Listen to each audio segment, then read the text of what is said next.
Hello दोस्तों, exercise 3.4 में आगे बढ़ेंगे। क्वेश्चन नंबर 15 तक हम लोगों ने डिस्कस किया था। अभी क्वेश्चन नंबर 16 के अंदर लास्ट टाइप आ रहा है। किस चीज़ का टाइप है? तो डिनोमिनेटर के अंदर जो हमें पॉलिनोमियल मिल रहा है जिसको हम लोग फैक्टराइज करेंगे, तो जो फैक्टर्स आएंगे, अब तक हम लोगों ने लीनियर फैक्टर्स देखे थे जिसके अंदर या तो लीनियर फैक्टर्स रिपीट होते थे या फिर लीनियर फैक्टर्स अलग अलग रहते थे। ठीक है ना। अब हमें लीनियर फैक्टर के साथ में क्वाड्रेटिक फैक्टर भी मिलने वाले हैं। ठीक है। सो अगर क्वाड्रेटिक फैक्टर होता है तो उसको पार्शियल फ्रैक्शन में कैसे कन्वर्ट किया जाएगा, ये हमारा मेन इशू है जो आज के लेक्चर में हम लोग डिस्कस करने वाले हैं। ठीक है, तो वो डिस्कस किया जाएगा क्वेश्चन नंबर 16 में। फिर आगे भी उस टाइप के कुछ क्वेश्चन आएंगे, लेकिन फिर जो है फिर सिर्फ मैं आप लोग को हिंट दे दूंगा नेक्स्ट जो क्वेश्चन से कि इनको कैसे सॉल्व किया जा सकता है। ठीक है, तो मेन जो है वो फर्स्ट एग्जांपल है जिसको मैं एकदम डिटेल में बताऊंगा आपको, क्योंकि ये हमारा एक टाइप है पार्शियल फ्रैक्शन के अंदर। ठीक है, तो इसको पढ़ लेने के बाद में फिर यहाँ पर हमारा टॉपिक खत्म हो जाता है। इंडिफरेंट इंटीग्रल के अंदर जितना कुछ था वो सब यहाँ पर खत्म हो जाता है। फिर तो एग्जाम्पल सॉल्व करने हैं। ठीक है, तो क्वेश्चन नंबर 16 के अंदर जो फंक्शन दिया है उसको हम लिख सकते हैं, late I be equals to integral of 1 by x cube minus 1 dx। ठीक है, सो I is equals to 1 by x cube minus 1 dx दिया हुआ है, हमें इसको इंटीग्रेट करना है। हम इसको कैसे लिख सकते हैं बेटा? 1 by x cube minus 1 को लिख सकते हो x minus 1 x square plus x plus 1 dx। ठीक है, अभी इसको इंटीग्रेट करना है। कैसे करेंगे इसको इंटीग्रेट? सो हम इसको कन्वर्ट करेंगे पार्शियल फ्रैक्शन में। अब इसका पार्शियल फ्रैक्शन कैसे किया जाएगा? अब अगर आप डिनोमिनेटर के अंदर देखेंगे तो आपके पास एक लीनियर फैक्टर दिया हुआ है और एक क्वाड्रेटिक फैक्टर दिया है। ठीक है, तो इसको आप लिखेंगे x minus 1 into X square plus X plus 1 is equal to, देखो एक लीनियर फैक्टर है तो एक कांस्टेंट आएगा और क्वाड्रेटिक फैक्टर के लिए दो कांस्टेंट आएंगे। ठीक है, तो इनको लिखना कैसे है ये समझ लो। a by x minus 1, one constant with one linear factor and two constant with quadratic। लेकिन जो क्वाड्रेटिक है आपका x square plus x plus 1, तो इसके ऊपर वो दो कांस्टेंट आएंगे और वो भी लीनियर फैक्टर के फॉर्म में आएंगे। क्योंकि हमेशा याद रखना नीचे जो भी दिया हुआ है उससे एक डिग्री कम वाला ऊपर होता है। तो यहाँ पर लीनियर फैक्टर है तो इसका डिग्री 1 है तो ऊपर कांस्टेंट रहेगा। यहाँ पर इसका डिग्री 2 है तो ऊपर 1 वाला 1 डिग्री वाला आ रहा है। ठीक है ना। तो बस यही यहाँ पे आपको सीखना है। क्या सीखना है कि अगर लीनियर फैक्टर होता है, अब तक हम लोगों ने जो देखा था उसके अंदर लीनियर फैक्टर्स थे, या तो रिपीट हो रहे थे या फिर सब अलग अलग थे। तो जितने फैक्टर्स आते थे उतने कांस्टेंट आएंगे। यहाँ पर भी अगर आप देखेंगे तो लीनियर फैक्टर एक है और जो दूसरा फैक्टर है उसका डिग्री 2 है, तो हमें दो कांस्टेंट लेने हैं। समझ में आ रही बात? तो इस हिसाब से आपके 3 कांस्टेंट हो गए और आपने इसको कन्वर्ट किया इस तरीके से। अब आगे क्वेश्चन ये पैदा होता है कि ए बी सी के वैल्यूज कैसे निकाले जाएंगे। तो वैसे निकालेंगे जैसे निकालते थे। सो इसका सबसे पहले तो एलसीएम लिया जाएगा। तो एलसीएम आएगा इसका x minus 1 into X square plus X plus 1। अब ए को मल्टीप्लाई करेंगे हम लोग x square plus X plus 1 से, और बी एक्स प्लस सी को मल्टीप्लाई किया जाएगा x माइनस 1 से। ठीक है, और लेफ्ट में आपके पास जो है वो एज इट इज। सो बेटा ये इसके साथ में जाएगा तो बचेगा आपके पास 1 is equal to a times X square plus X plus 1 plus B X plus C into X minus 1। ठीक है, चलिए आगे बढ़ेंगे। अब हमें वैल्यूज निकालनी है ए बी सी की। कैसे निकाली जाएगी वैल्यूज? तो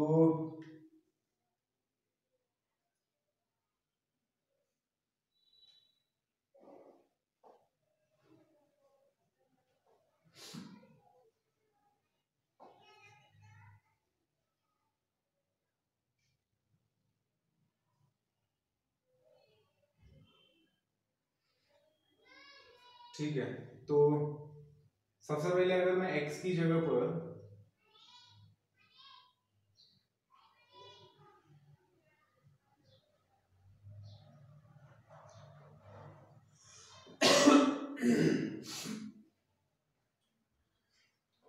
x की जगह पर 1 रखता हूँ तो ये 0 हो जाएगा, तो ये पूरा 0 बन जाएगा, तो उससे आपको a का वैल्यू मिल सकता है, ठीक है ना।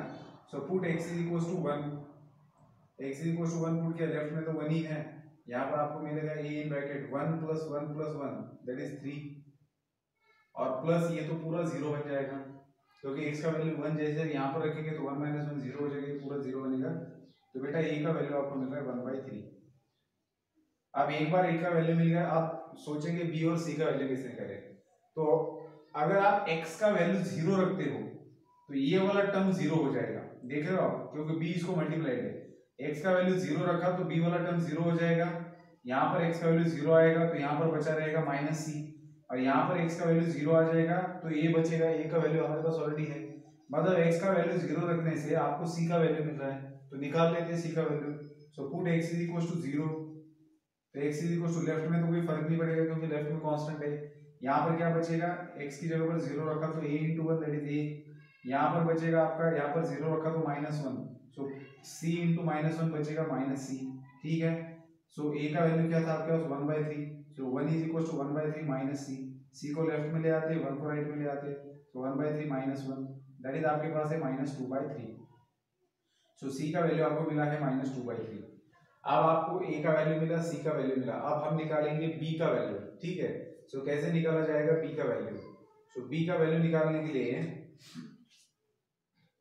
वही करेंगे जो पहले एक एग्जांपल में किया था, देखिए कंपैरिजन करेंगे कोएफिशिएंट्स का, तो b देखो, इस x से अगर मैं b को मल्टीप्लाई, पहले टर्म को इस x से अगर पहले टर्म को मल्टीप्लाई करता हूं तो bx² मिलेगा, फिर यहाँ पर ax² है तो x² दोनों में से कॉमन निकलेगा तो a प्लस b मिलेगा, मतलब राइट हैंड साइड में क्वाड्रेटिक टर्म जो है आपका x² जो है उसका कोएफिशिएंट क्या है, a प्लस b है, और लेफ्ट में तो क्वाड्रेटिक टर्म है ही नहीं, मतलब x² का कोएफिशिएंट 0 है, इस बात को समझना है आपको। देखो कंपैरिजन में कैसे कर रहा हूं, अगर आप इसको सिंपलीफाई करते हो, इसको सिंपलीफाई करने का मतलब क्या है, a से पूरे को मल्टीप्लाई करना है, फिर इन दो ब्रैकेट को मल्टीप्लाई करना है, फिर x² के कोएफिशिएंट, x² को कॉमन लेंगे, कांस्टेंट का एडिशन होगा, x को कॉमन लेंगे, ऐसे करेंगे, और उसको लेफ्ट के साथ में कंपेयर करेंगे, उसको लेफ्ट के साथ में कंपेयर करना है तो लेफ्ट में आपके पास सिर्फ कांस्टेंट है, x² और x का कोएफिशिएंट x² और x वाली टर्म तो एब्सेंट है, एब्सेंट है मतलब इनके कोएफिशिएंट 0 है, सही है, तो ये बन जाएगा 0, तो इसका मतलब लेफ्ट में अगर कांस्टेंट दिया हुआ है तो x² का कोएफिशिएंट 0 है यहाँ पर, तो इधर x² का कोएफिशिएंट क्या है, तो bx से x को जब मल्टीप्लाई किया जाएगा तो b इंटू x² मिलेगा, और a इंटू x² ax² है, तो दोनों में से x² अगर कॉमन निकाला जाएगा तो a प्लस b मिलेगा, मतलब राइट हैंड साइड में जो आपको पॉलिनोमियल मिल रहा है वो a प्लस बी x² है, और बाकी उसे हमें लेना देना नहीं है, क्यों लेना देना नहीं, क्योंकि मुझे वैल्यू निकालना है b का, तो मैं सिर्फ a b जिसमें आएगा उसी को मैं लेफ्ट के साथ में कंपेयर करूंगा, तो x² का कोएफिशिएंट राइट में है a प्लस बी, और लेफ्ट में x² का कोएफिशिएंट 0 है क्योंकि x² का टर्म है ही नहीं, तो दोनों को अगर, और क्योंकि ये दोनों इक्वल है इसका मतलब कोएफिशिएंट सेम होने चाहिए, तो a plus B is equal to मिल जाएगा मुझे 0, समझ रहे हो कैसे 0 मिला है, राइट हैंड साइड में x² का coefficient must be equal to left hand side के x² का कोएफिशिएंट, तो राइट हैंड साइड में x² का कोएफिशिएंट a प्लस बी और लेफ्ट में x² का कोएफिशिएंट है 0, सो a plus 0 a plus b बन गया 0, अब a का वैल्यू है आपके पास 1/3, सो b का वैल्यू आपको मिलेगा -1/3।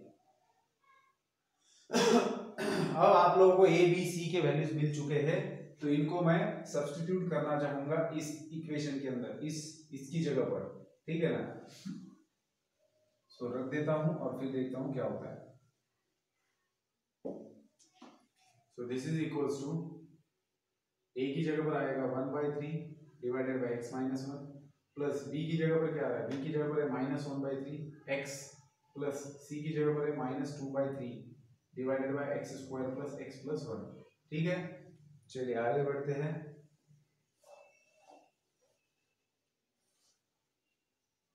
तो अभी अगर आप देखेंगे तो इसके अंदर आपको क्या मिल रहा है, 1/3 इंटू 1/x माइनस 1, यहाँ पर अगर देखेंगे तो -1/3 को कॉमन लिया जा सकता है, और ब्रैकेट के अंदर बचेगा x sorry x -2 plus 2 divided bye x² plus x plus 1,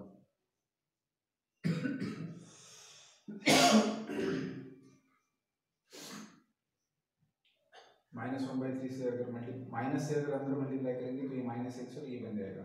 ठीक है, तो इस एक मिनट,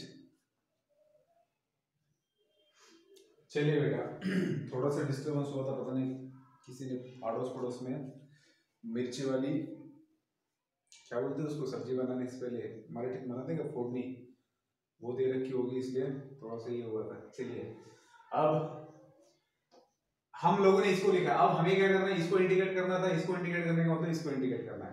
ठीक है, चलिए अब इसको कैसे इंटीग्रेट करेंगे हम लोग। सो मुझे मिला है इसको इंटीग्रेट करना है, तो चलिए इसको सेपरेट भी कर लिया हम लोगों ने।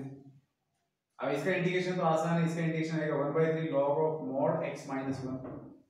लेकिन हाउ टू इंटीग्रेट दिस, इसको इंटीग्रेट कैसे किया जाएगा, -1/3 और इसको इंटीग्रेट करना है आपको x + 2 divided bye x² + x + 1 dx। तो अगर आपको इसको इंटीग्रेट करना है तो बेटा यहां पर क्या हो रहा है, x + 2 ये लीनियर है और नीचे क्वाड्रेटिक है जिसके फैक्टर्स नहीं बन रहे हैं, तो आप इसको फिर से पार्शियल फ्रैक्शन नहीं अप्लाई कर सकते। इसके लिए हमारे पास एक सिस्टम है, कौन सा, अगर ऊपर ax + b है और नीचे क्वाड्रेटिक पॉलिनोमियल है तो हम उसको कैसे लिखते हैं, this numerator x + 2 = a * d/dx of denominator that is x² + x + 1 and plus b। याद आया कुछ, तो बाय पार्ट्स के पहले का एक्सरसाइज, हाँ ठीक है ना, जो एबीसी वाले देखे थे ना हमने, तो उसके अंदर का कुछ बी या सी, exercise 3.2a 3.2b and 3.2c, उनके अंदर का किसी एक टाइप का ये है। तो इसको कैसे सॉल्व करते हैं, हम न्यूमरेटर को लिखते हैं a * d/dx of denominator plus b, तो a * d/dx ऑफ डिनोमिनेटर क्या बन जाएगा, 2x + 1 और plus b as it is, तो ये आपको मिलेगा 2ax + a + b। तो इसको कंपेयर करेंगे आप लेफ्ट वाले के साथ में, तो 2a का वैल्यू मिलेगा 1 और a + b का वैल्यू मिलेगा 2, तो a का वैल्यू मिल रहा है 1/2, तो b का वैल्यू मिलेगा 1/2, उधर चला जाएगा तो 2 - 1/2 दैट इज 3/2। तो ऐसे आपको a और b का वैल्यू मिला, तो इस a और b के वैल्यू को यहाँ पर रखेंगे और वो x + 2 की जगह इसको रिप्लेस करेंगे, आगे का आपको पता है। तो ये काफी लेंथी एग्जांपल होता है, इसके अंदर पीछे वाले बहुत सारे टाइप्स इसके अंदर कवर होते हैं। हमने क्या देखा इस एग्जांपल में, मुझे सिर्फ इस एग्जांपल के द्वारा आपको क्या बताना था कि आपके फैक्टर्स ऐसे भी हो सकते हैं। अगर डिनोमिनेटर के अंदर आपका एक फैक्टर लीनियर है और दूसरा क्वाड्रेटिक है, तब ऐसी सिचुएशन में आपको क्या करना होगा, लीनियर फैक्टर के लिए तो आप एक सिंगल कांस्टेंट लेंगे, लेकिन क्वाड्रेटिक फैक्टर के लिए आपको लीनियर फैक्टर के फॉर्म में कांस्टेंट लेने पड़ेंगे, दैट इज bx + c। समझ में आई बात, तो इसको अच्छे से ध्यान में रखेंगे। और फिर एक बार ये लिखने के बाद में हम एबीसी के वैल्यूज ऐसे ही निकालेंगे जैसे पहले निकालते थे। जैसे एबीसी के वैल्यूज निकालेंगे तो पहले वाला इंटीग्रल आसान रहेगा, लेकिन जो क्वाड्रेटिक वाला इंटीग्रल है उसमें आपको ये वाला मेथड अप्लाई करना पड़ेगा, क्योंकि हर इसमें ऐसे होगा, जो भी इस टाइप का एग्जांपल है उसमें पहले वाले का इंटीग्रेशन आप निकाल सकेंगे, दूसरे में क्या होगा, ऊपर लीनियर फैक्टर रहेगा और नीचे क्वाड्रेटिक, ये हमेशा आएगा ही, क्योंकि सिर्फ इसके अंदर फर्क क्या होगा, बी और सी के वैल्यूज आएंगे आपके पास, फिर आपको उनको सेपरेट करना पड़ेगा, मतलब बी और सी के वैल्यूज को देखना, बाजू में लेना पड़ेगा, और फिर जो बचा हुआ है उसके लिए आपको ये मेथड अप्लाई करना पड़ेगा। और तो ये काफी लेंथी जाएगा एग्जाम्पल, लेकिन बोर्ड में ऐसे पूछा जा सकता है, ठीक है। तो 4 मार्क के लिए पूछेंगे, अगर पूछेंगे भी तो ऐसा है क्वेश्चन नंबर 16, ठीक है। तो rest of the work is up to you, आप लोगों को इसको सॉल्व करना है, ठीक है। ये आप लोगों के लिए मैं रख देता हूँ आगे का, तो बिल्कुल आराम से इसको सॉल्व कर सकते हैं। अगर पीछे के सारे एग्जाम्पल अच्छे से सॉल्व किए तो इसको सॉल्व करने में कोई दिक्कत नहीं होनी चाहिए, ठीक है। चलिए आगे बढ़ेंगे क्वेश्चन नंबर 16 की तरफ।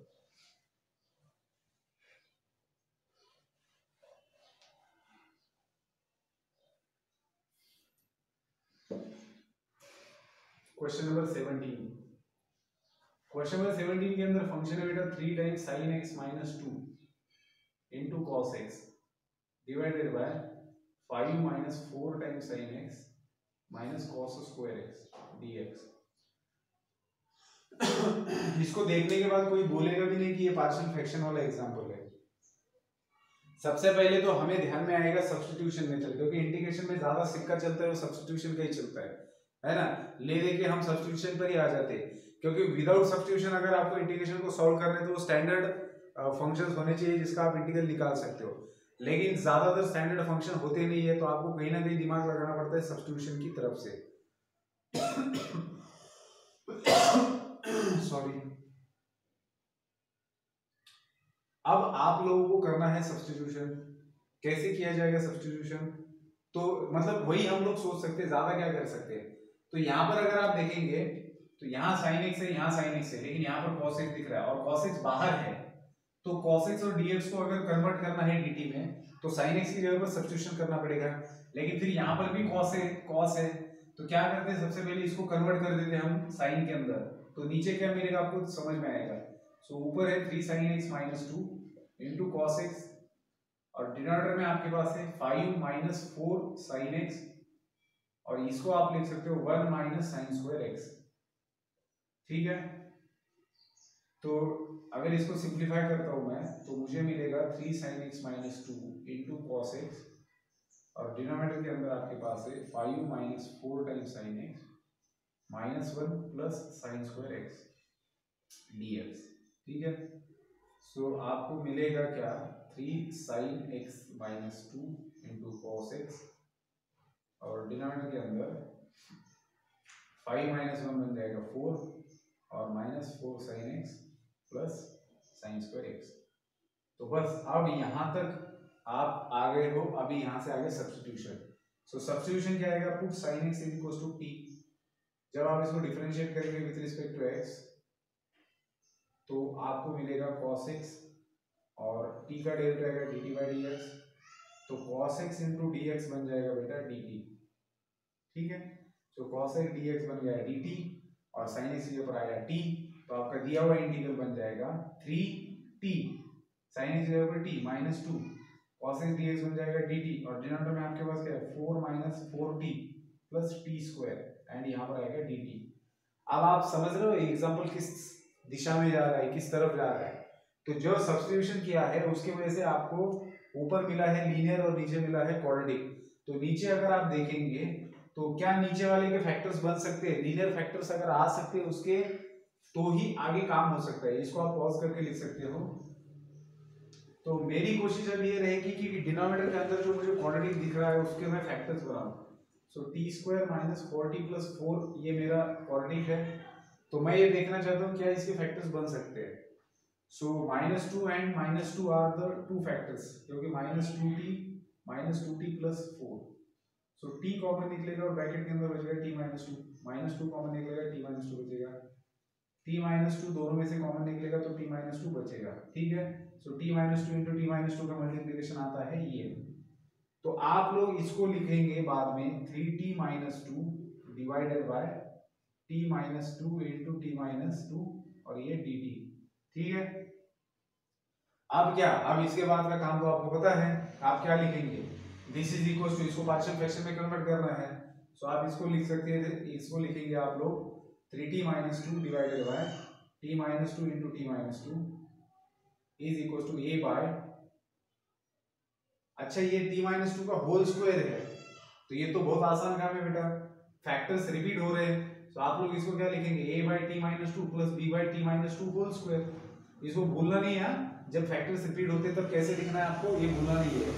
तो एक बार ऐसे लिख दिया, फिर एलसीएम आ जाएगा t माइनस 2 का होल स्क्वायर, तो a को लिखेंगे, a के लिए लिखेंगे t minus 2 plus b as it is रहेगा, और 3t माइनस 2 लेफ्ट में, तो ये इसके साथ में कैंसिल हो जाएगा। अब आपको क्या करना है, ab के वैल्यूज निकालो, ab के वैल्यूज निकालो, उसको यहाँ पर रखो और इसको इंटीग्रेट करो। इसको जब इंटीग्रेशन करेंगे तो जब फाइनल इंटीग्रेशन आपको मिलेगा तब t की जगह पर आप रखेंगे sin x।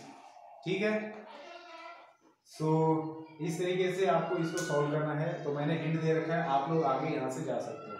ठीक है, तो मुझे नहीं लगता कोई दिक्कत रहेगी आपको सॉल्व करने में, अगर पिछले एग्जाम्पल आप लोगों ने अच्छे से सॉल्व किया। मैं बस आपको इसको, आपको वो चश्मा पहना रहा हूँ जिससे आपको दिखेगा कि ये पार्शियल फ्रैक्शन से सॉल्व होगा। ठीक है ना, तो करके देखना होता है तभी आप लोग आगे बढ़ सकते हो। जैसे अभी इस एग्जाम्पल में 1 by sine plus cos x, sine x plus cos x दिया है। अब अगर इसको इंटीग्रेट करना है तो मैं क्या कर सकता हूँ, इसको इंटीग्रेट करने के लिए मेरे पास क्या है, दिमाग कैसे लगाऊंगा मैं। क्वेश्चन एक बार सही है देख लेता हूँ मैं। क्वेश्चन नंबर 18 है। हाँ, sine x plus sign 2x है। ठीक है, साइन एक्स प्लस, एक second, 18 sine x plus cos x लिखा है मैंने, गलत लिखा है। Sine x plus sign 2x है।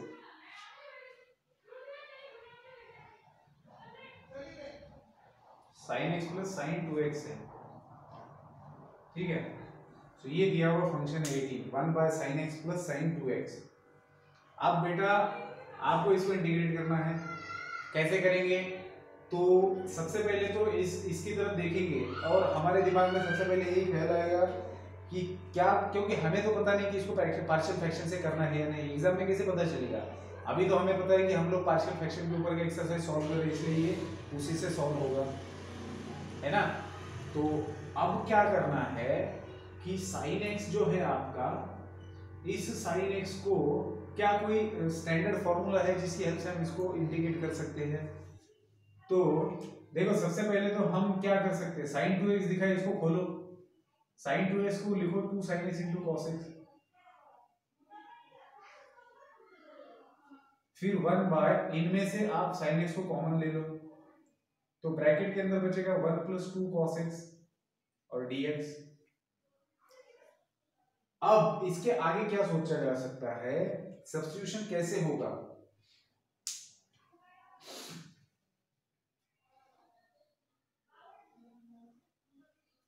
हाँ, तो बेटा यहाँ पर एक चीज आप कर सकते हो, ये वाला एडजस्टमेंट, इस स्टेप को याद रखना है आपको।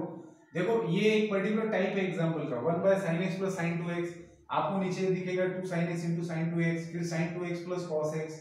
ये एक पर्टिकुलर टाइप है, ये भी उसी टाइप में आता है। यहाँ पर एडजस्टमेंट क्या करना है ये समझ में आना चाहिए।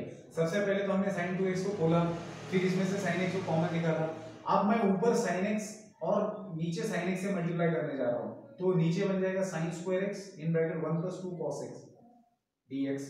ऊपर मैंने साइन x से मल्टीप्लाई किया, नीचे भी साइन x से किया, तो ये ऑलरेडी एक साइन x था, तो sine x into sine x sine square बना। अब मुझे क्या मिलेगा, साइन x डिवाइडेड बाय, इसको मैं लिख सकता हूँ 1 minus cos square x, sine square x को मैं लिख सकता हूँ 1 माइनस कॉस स्क्वायर x, और ये है 1 प्लस 2 cos x, और ये है dx। सो आपके पास है this is equal to sine x 1 minus cos square x ला, इसको आप लिखेंगे 1 minus cos x into 1 plus cos x and 1 plus 2 cos x, ठीक है, इंटू dx। अब आया है उठ पहाड़ के नीचे, कैसे देखिए। अब आप लोग यहाँ पर इतना सब कुछ करने के बाद में अब आपको सब्स्टिट्यूशन क्लियरली दिखाई दे रहा है कि सब्स्टिट्यूशन करना है cos x की जगह पर t, put cos x is equal to t, तो इसको डिफरेंशिएट करना है with respect to x। So with respect to x इसका डिफरेंशिएशन होगा minus sine x dt by dx। So sine x into dx is equal to minus dt। Sine x into dx की जगह पर replacement आएगा minus dt और cos x की जगह पर t, तो इससे आपका इंटीग्रल कैसे दिखेगा, देखिए साइन x dx की जगह पर आ रहा है minus dt and divided bye आपके पास है 1 माइनस t 1 प्लस t और ये 1 प्लस 2t, ठीक है। अब समझ रहे हो आप? अब तो मतलब बात ही खत्म हो गई, अब तो पार्शियल फ्रैक्शन अप्लाई करना है। कैसे देखिए, अब आप इसको लिखेंगे, ऊपर न्यूमरेटर में -1 है, सो -1 डिवाइडेड बाय ये डिनोमिनेटर जो भी है is equal to a by 1 minus t plus b by 1 plus t and plus c by 1 plus 2t। तो आप नीचे वाले का एलसीएम ले लो और फिर abc के वैल्यूज निकालो, जैसे हम लोग पहले करते थे। जैसे abc के वैल्यूज आ जाएंगे आपको, तो यहाँ पर रखेंगे तो इसका इंटीग्रेशन आसानी से हो जाएगा। एक बार इंटीग्रल फाइंड आउट कर लिया, फाइनल आंसर आ गया, फिर t की जगह पर cos x रख दो तो फाइनल आंसर मिल जाएगा। समझ में आई बात? तो ये जिस टाइप का एग्जांपल है, सेम टाइप का आपका ये नेक्स्ट दो एग्जांपल है, ठीक है। चलिए 19 की भी हिंट दिए देता हूं मैं आपको, तो ये आपको सॉल्व करना है बेटा, ये आपको हिंट मिल रहा है अभी मेरी तरफ से, तो आप लोग आगे सॉल्व करेंगे इसको।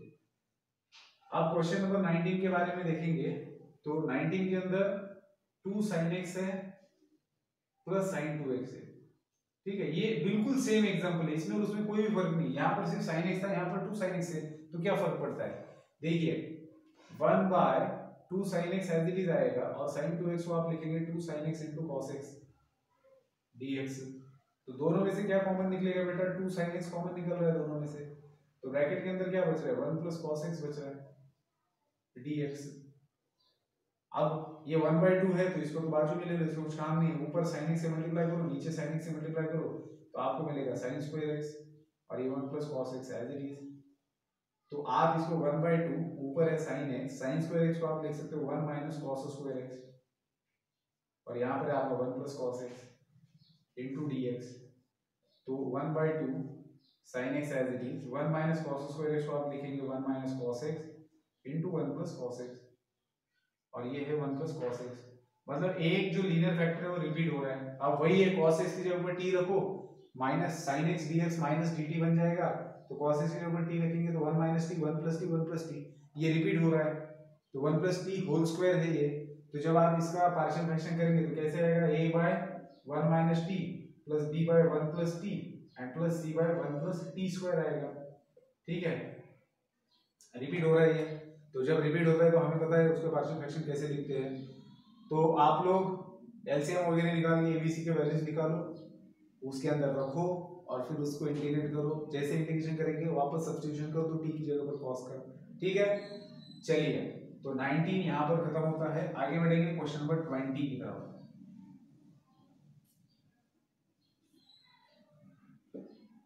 क्वेश्चन नंबर 20 में फंक्शन क्या है, 1 by sine 2x plus cos x dx। अब यहां पर क्या करना है बेटा आपको, फिर से आप sin 2x को लिखेंगे 2 sin x into cos x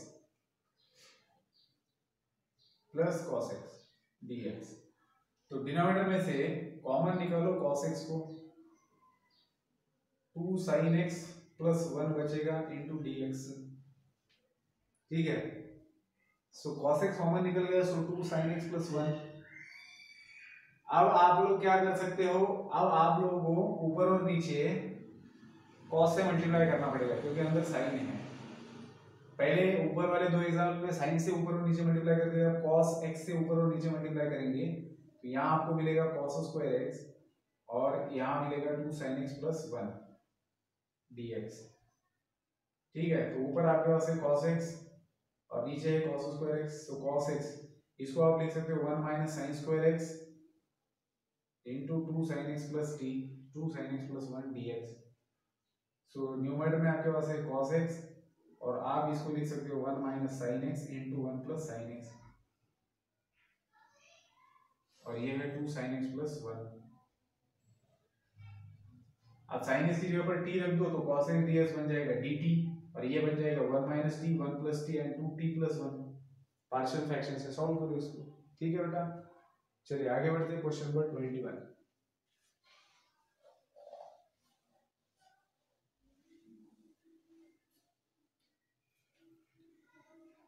के अंदर function let i be equals to integral of 1 by sin x into 3 plus 2 times cos x into dx। ठीक है, फिर से वही वाला सीन है, ऊपर नीचे sin x से मल्टीप्लाई करो तो ऊपर मिलेगा sin x,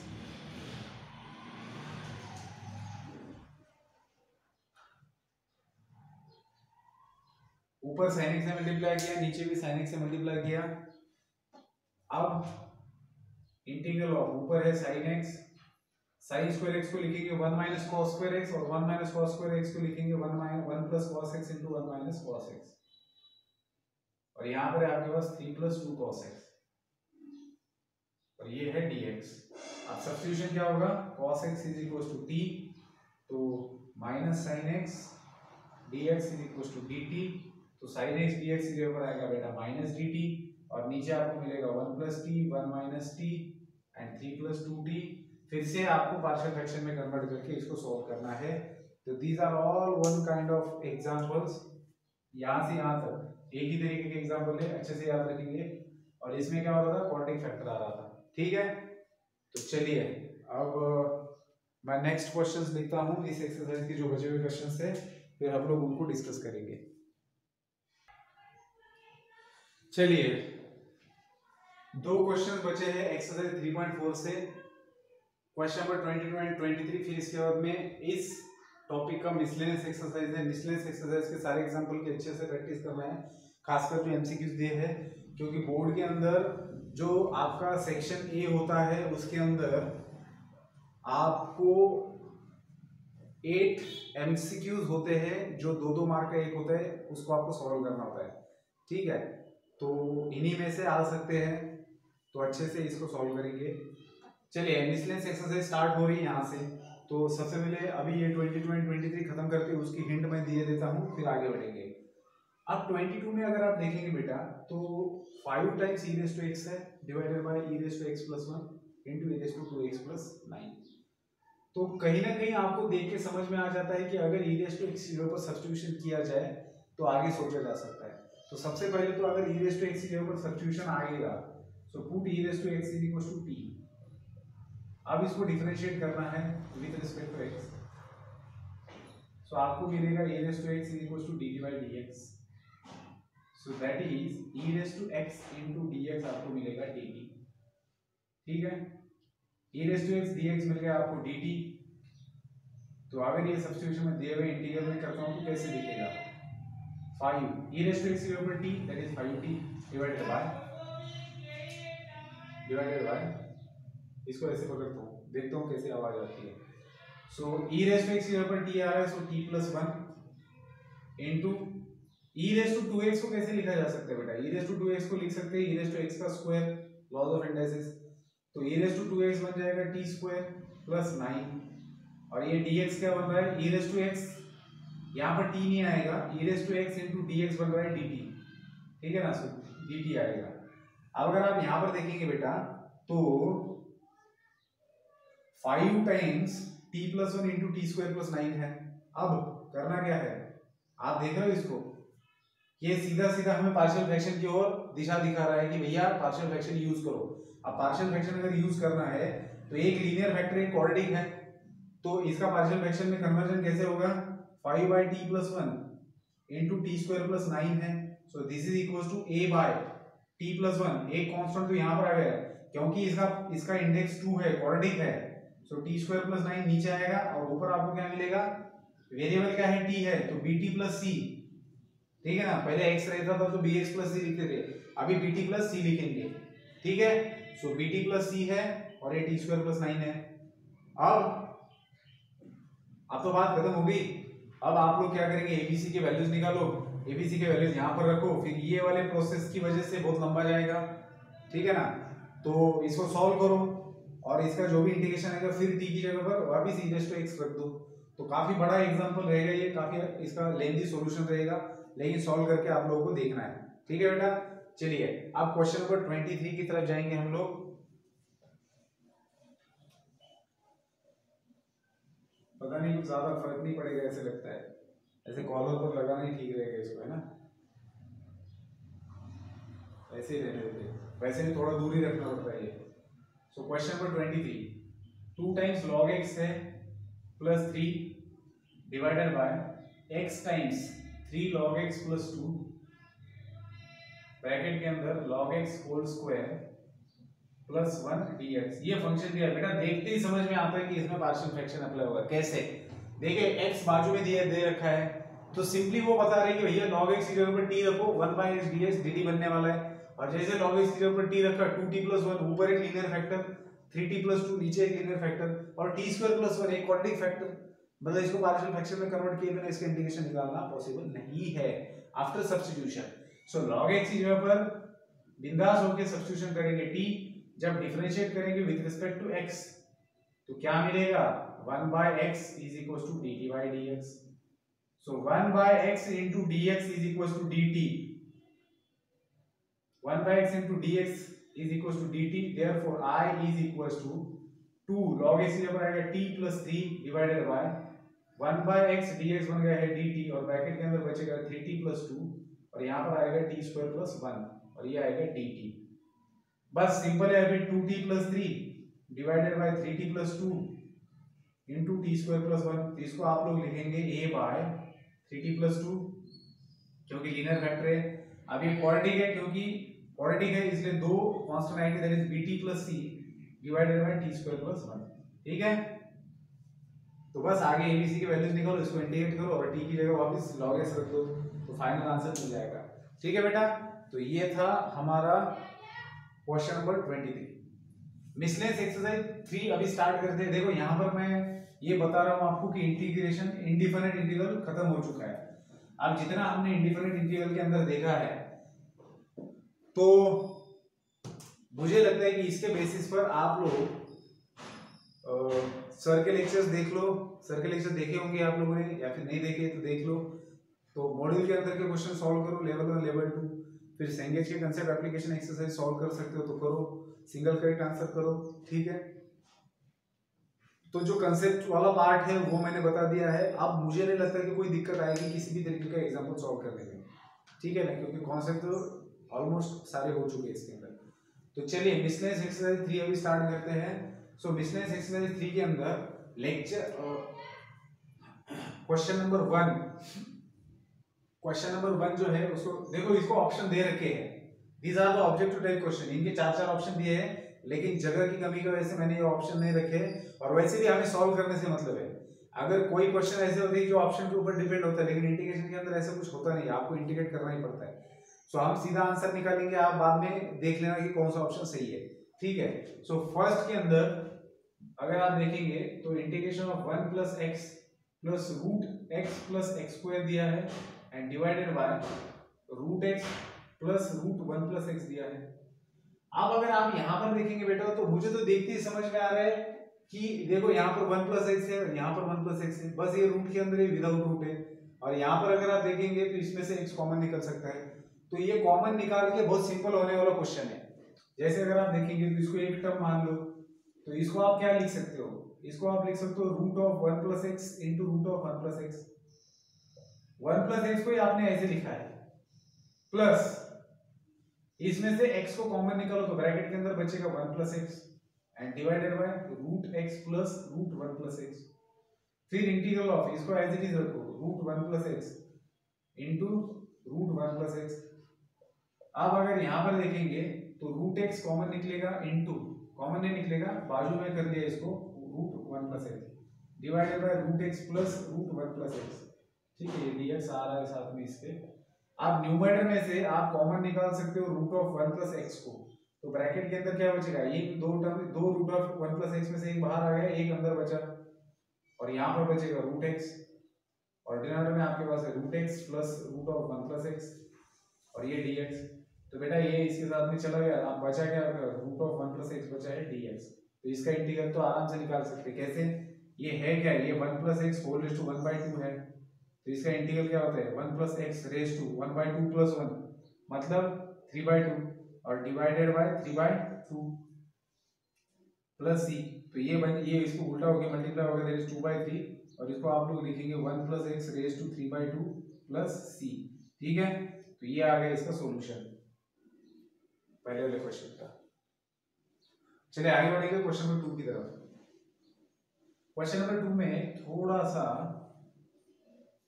क्या दे रखा है, देखो क्वेश्चन नंबर 2 में आपको कुछ दिया हुआ है कि कोई एक फंक्शन है 1/x + x⁵ एक फंक्शन है, तो इसका इंटीग्रल आता है f(x + c), आपको खुद दे रखा है उन्होंने। ठीक है, और आपको क्या करना है बेटा, आपको integral of x⁴ divided by x + x⁵ dx, इसको इंटीग्रेट करना है। कैसे करेंगे इसको इंटीग्रेट, देखो इसका कोई ना कोई कंसर्न है, क्योंकि इसका जो आंसर दिया है, इसके जो ऑप्शंस दिए हैं, तो उन ऑप्शंस में आपको f(x) भी नजर आ रहा है। तो आपको उस हिसाब से सोचना है कि जब आप इसको इंटीग्रेट करने जा रहे हो तो आपको इसका यूज करना है, और अगर आपको इसका यूज करना है तो इसका मतलब इसको सेपरेट करना जरूरी है, तभी आप f(x) इसके, क्योंकि आपको ये फंक्शन अगर सेपरेट नहीं मिलेगा तो इसका इंटीग्रल f(x) आता है, आप यूज कहां पर करेंगे, कर ही नहीं सकते हो, है ना। तो इसलिए इसको कैसे सेपरेट किया जाए इसके बारे में आपको सोचना है। तो अगर मान लीजिए मैं इसमें से x को कॉमन निकाल लेता हूं, क्योंकि सेपरेट करना है तो आपको ऐसे ही सोचना पड़ेगा, सब्स्टिट्यूशन की तरफ जाने की जरूरत नहीं है, क्योंकि आपको अगर इसका यूज करना है तो सब्स्टिट्यूशन की तरफ जाएंगे नहीं। तो अगर मैं x कॉमन, क्योंकि सब्स्टिट्यूशन से भी कोई इसको सॉल्व कर सकता है, लेकिन उस टाइप का आंसर इसके अंदर दिया हुआ नहीं रहेगा। तो अगर आंसर सब्स्टिट्यूशन वाला नहीं है तो आपको अलग तरीके से सोचना होगा, क्योंकि ये जो दे रखा है ये खाली पीली नहीं दिया हुआ रहता है, इसका यूज करना होगा हमें सॉल्यूशन में। चलिए, तो ब्रैकेट के अंदर क्या बचेगा, जब x कॉमन निकलेगा तो ब्रैकेट के अंदर बचेगा x⁴ + 1, यहाँ पर x⁴ बचेगा, यहाँ पर 1 बचेगा, ठीक है, और ये dx है।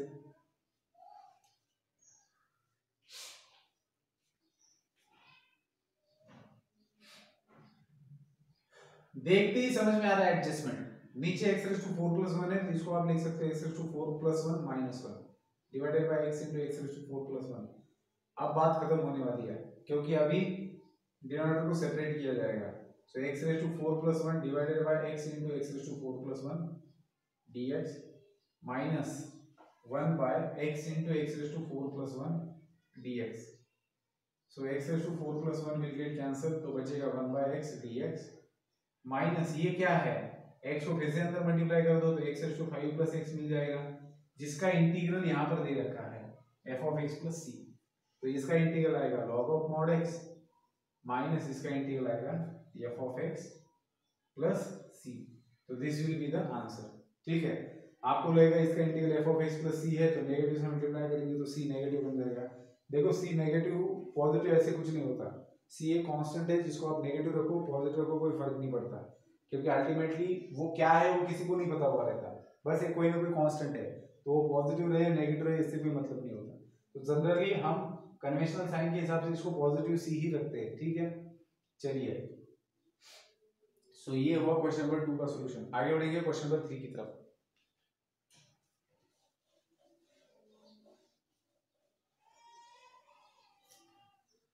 सो थर्ड क्वेश्चन के अंदर फंक्शन है मेरा log 3x divided by x times log of 9x dx।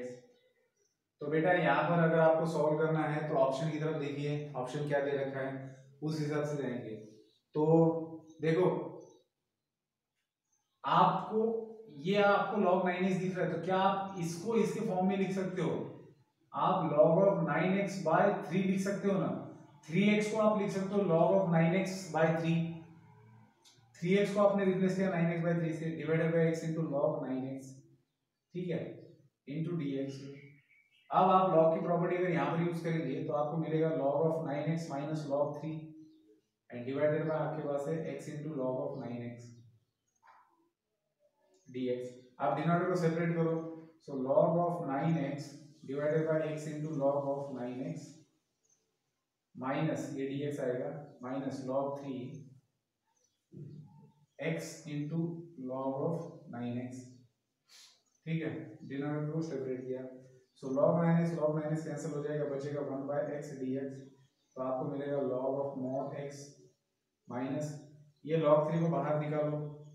अब ये जो 1 by x है इसको अगर मैं न्यूमरेटर में लिख देता हूँ तो आपको थोड़ा सा दिमाग में घंटी बजेगी कि क्या होगा यहाँ पर।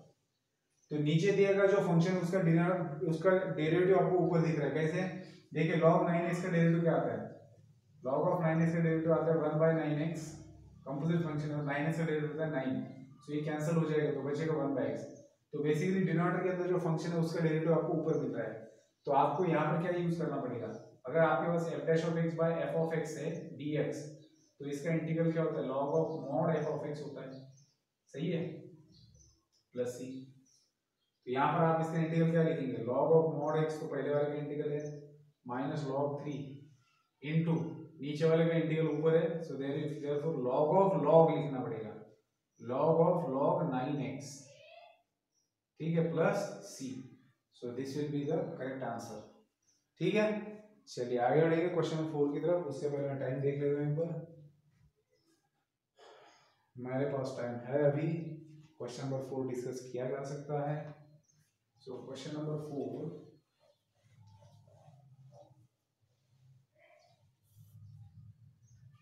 r b equals to sin raised to mx divided by cos raised to m plus 2x dx। देखो देखते ही समझ में आता है कि नीचे का जो पावर है इसको लॉज ऑफ इंडाइसिस से अलग किया जा सकता है और कुछ ना कुछ हो जाएगा उससे। तो नीचे के cos raised to m plus 2 को लिख सकते हैं cos raised to mx into cos square x dx। समझ रहे हो बात को? कैसे? देखिए, अगर आपके पास a⁻m+2 है तो इसको आप a⁻m इंटू a⁻2 नहीं लिखते, बस यहाँ पर cos⁻m+2 था, तो सिंपल है। तो अब ये दोनों से क्या बन रहा है, इससे आपको मिल रहा है tan⁻mx इंटू 1/cos² dx। सो 1/cos² को आप लिख सकते हो sec²x, और अब आप tan की जगह पर सब्स्टिट्यूशन कर दो, so put tan x is equal to t और डिफरेंशिएट करो, तो sec² is equal to dt/dx, तो आपको मिलेगा sec² dx is equal to dt। सही है, sec² dx बन जाएगा dt और tan x इज आएगा t, सो आपका इंटीग्रल बन जाएगा t⁻m इंटू dt। सो इसका इंटीग्रेशन क्या मिलेगा आपको, t⁻m+1 divided by m+1 plus c। ठीक है, आप t की जगह पर री सब्स्टिट्यूशन कर दो, सो tan x⁻m+1 divided by m+1 plus c। ठीक है, सो ये था क्वेश्चन नंबर 4 का सॉल्यूशन। थोड़ा सा टाइम बचा है तो उसके अंदर हम क्वेश्चन नंबर 5 भी डिस्कस कर लेते हैं। सो क्वेश्चन नंबर 5 है tan of sin inverse x का आपको इंटीग्रेशन निकालना है। कैसे निकालेंगे? tan of sin inverse x का इंटीग्रेशन। तो यहाँ पर बेटा एक चीज याद में रखेंगे, जब भी tan of sin inverse x दिया है तो sin इनवर्स x को tan के फॉर्म में लिखना आना चाहिए। जैसे कि sin इनवर्स x को आप लिख सकते हो tan inverse of x by root of 1 minus x²। आपको लगेगा ये कैसे? तो देखिए, मैं sin इनवर्स x को ऐसा लिख सकता हूं कि नहीं? तो सबसे पहले तो आप ये देखिए कि sin इनवर्स x की जगह पर अगर मान लीजिए थोड़ी देर के लिए sin इनवर्स x को मैं t मान लेता हूं, तो x का वैल्यू क्या बनेगा? sin t। तो अगर मैं x की जगह पर sin t लिख देता हूं, या फिर थोड़ी देर के लिए इसको हटा देते हैं, tan inverse of x by root of 1 minus x² मेरे पास, मैं x की जगह पर sin t सब्स्टिट्यूट करता हूं, तो मुझे क्या मिलेगा? tan inverse of sin t divided by root के अंदर 1 माइनस sin² t। ठीक है, तो ये 1 माइनस sin² t बन जाएगा cos² t, और रूट से बाहर निकलेगा तो cos t, तो बचेगा tan t। So tan inverse of tan t बन जाएगा t, लेकिन x की जगह पर आपने sin t लिखा था, इसका मतलब क्या होता है? t का वैल्यू रहेगा sin इनवर्स x। तो आप t, आपको जब आप x की जगह पर sin t सब्स्टिट्यूट कर रहे हो तब आपको इसका आउटपुट क्या मिल रहा है? इसका आउटपुट मिल रहा है t, और t is nothing but what? sin inverse x। मतलब आप इसकी जगह पर sin इनवर्स x रख सकते हो, sin इनवर्स x की जगह पर ये रख सकते हो। तो इस रिजल्ट को ध्यान में रखेंगे कि sin इनवर्स x की जगह पर ये रख सकते हैं, तो आपका दिया हुआ फंक्शन बिल्कुल सिंपल बन जाएगा, tan inverse of x by root of 1 minus x² बन जाएगा। So tan of tan inverse होता है x ओनली, और इसका इंटीग्रेशन कैसे निकालेंगे? ये जो अंदर दिया है इसका डेरिवेटिव ऊपर आ सकता है, कैसे? -1/2 से -2 से ऊपर मल्टीप्लाई किया, -2 से डिवाइड किया, so root 1 minus x² dx। So आपको ये रिजल्ट याद होगा, f' of x divided by root f of x है dx। तो इसका इंटीग्रल क्या आता है? 2 times root f of x आता है। तो यहाँ पर आपने क्या किया, इसका डेरिवेटिव ऊपर चाहिए था तो -2 से मल्टीप्लाई किया, डिवाइड किया, तो -1/2, इसका इंटीग्रल आएगा 2 times root f of x, मतलब 1 माइनस x², 2 कैंसिल, तो आपका आंसर आएगा -1 माइनस x² प्लस c। ठीक है बेटा, तो इस तरीके से क्वेश्चन नंबर 5 मैंने खत्म किया है। अच्छा, मेरे पास टाइम था, मुझे लगा खत्म हो रहा है, चलिए मैं थोड़ा सा इसको और एक बार बता देता हूँ। तो हम लोगों ने क्या किया बेटा, इसको हमें इंटीग्रेट करना था, तो sin इनवर्स x की जगह पर मैंने ये सब्स्टिट्यूशन किया। तो ये सब्स्टिट्यूशन जायज है या नहीं, ये मैंने यहाँ पर प्रूफ करके बताया है। tan inverse x by 1 minus x² root of, तो x की जगह पर मैं अगर sin t रखता हूँ और इसको सॉल्व करते जाता हूं, तो मुझे अल्टीमेटली sin इनवर्स x मिल रहा है। मतलब इसके जगह मैं sin इनवर्स x रख सकता हूं, लेकिन कब? जब x का वैल्यू sin t होगा। सो मैंने tan of sin inverse x की जगह पर क्या रखा? ये रख दिया, तो उससे मुझे क्या मिला? ये मिल रहा है। तो इसको मैं फाइनली जब सॉल्व करूंगा तो मुझे ये आंसर मिलेगा। ठीक है, तो इस तरीके से क्वेश्चन नंबर 5 तक हमने सॉल्व किए हैं। नेक्स्ट वीडियो में मैं आगे के क्वेश्चन डिस्कस करूंगा मिसलेनियस एक्सरसाइज के, आप लोग खुद ट्राई कर सकते हो। ठीक है, तो मिलते हैं नेक्स्ट वीडियो के अंदर, तब तक के लिए गुड बाय।